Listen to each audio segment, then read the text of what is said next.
খেয়ে ফেলছে মগজ, একবার মাথায় ঢুকলে কয়েকদিনের মধ্যে মৃত্যু। নেই ওষুধ। ভারতের কেরালায় এই রোগের সংক্রমণে 19 জনের প্রাণহানি।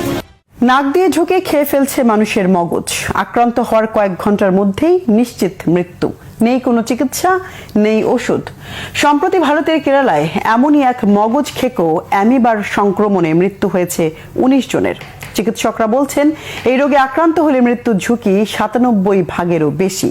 কি এই রোগ, কোথা থেকে কিভাবে মানুষের মাথায় প্রবেশ করে এটি? এই বিশ্ব কি আরও একটি মহামারীর দিকে এগিয়ে যাচ্ছে?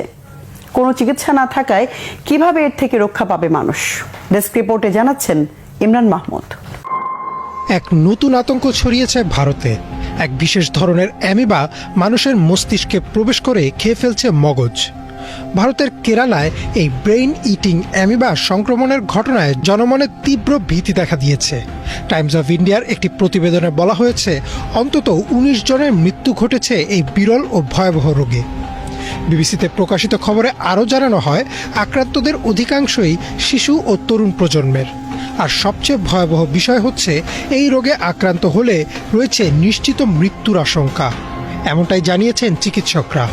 তাহলে কি বিশ্ব আবারও যাচ্ছে আরও একটি মহামারীর দিকে?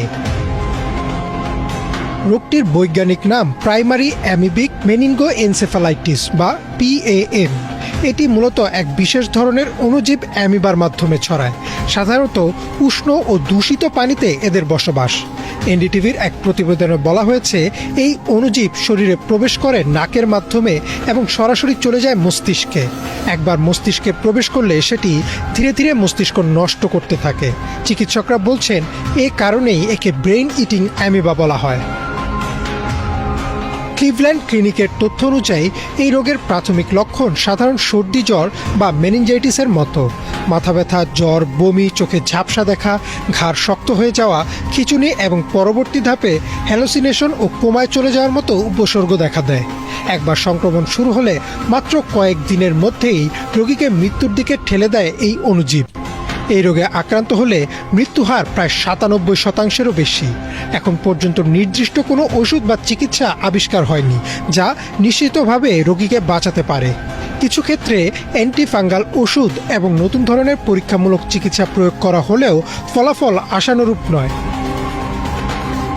চিকিৎসকরা বলছেন একবার এই রোগে আক্রান্ত হলে তা প্রায় নিশ্চিত মৃত্যুর শামিল। তাই প্রতিরোধই একমাত্র পথ। কেরালার স্বাস্থ্য কর্তৃপক্ষ পরামর্শ দিয়েছে নদী, লেক, পুকুর, অপরিষ্কার সুইমিং পুল বা উষ্ণ পানিতে অযথা সাঁতার না কাটতে এবং বিশেষ করে শিশুদের এসব থেকে বিরত রাখতে। পানির ট্যাঙ্ক ও সুইমিং পুল পরিষ্কার ও জীবাণুমুক্ত রাখা খুবই জরুরি। এখন প্রশ্ন উঠেছে এটি কি পরবর্তী বৈশ্বিক মহামারী হয়ে উঠতে পারে? বিশেষজ্ঞরা বলছেন এই আশঙ্কা আপাতত খুব বেশি নয়, কারণ এই অ্যামিবা ছোঁয়াচে নয়, অর্থাৎ এক ব্যক্তি থেকে অন্য ব্যক্তিতে ছড়ায় না, শুধুমাত্র পানির মাধ্যমে নাক দিয়ে শরীরে প্রবেশ করতে পারে। তাই কোভিড-19-এর মতো বৈশ্বিক সংক্রমণ ছড়ানোর ঝুঁকি তুলনামূলকভাবে কম। তবে ভারত, বাংলাদেশ, পাকিস্তান সহ দক্ষিণ এশিয়ার দেশগুলোতে যেখানে পানির বিশুদ্ধতা ও স্যানিটেশন নিয়ে সমস্যা আছে সেখানে এই রোগের ঝুঁকি উড়িয়ে দেওয়া যায় না। জলবায়ু পরিবর্তনের কারণে পানির তাপমাত্রা বাড়লে এ ধরনের অ্যামিবার সংখ্যা আরও বাড়তে পারে বলেও আশঙ্কা করছেন গবেষকরা। বিশেষজ্ঞরা বলছেন এখন থেকেই সচেতন হতে হবে সবাইকে। পানির উৎসগুলোর নিয়মিত পর্যবেক্ষণ করা, হাসপাতালগুলোতে দ্রুত শনাক্তকরণের ব্যবস্থা রাখা এবং সাধারণ মানুষকে সচেতন করা অত্যন্ত জরুরি। একই সাথে স্বাস্থ্য গবেষকদের পরামর্শ আন্তর্জাতিক পর্যায়ে যৌথ গবেষণা শুরু করা জরুরি, যাতে কার্যকর চিকিৎসা বের করা সম্ভব হয়। এমন অবস্থায় প্রতিরোধই একমাত্র ভরসা বলে জানিয়েছেন চিকিৎসকরা।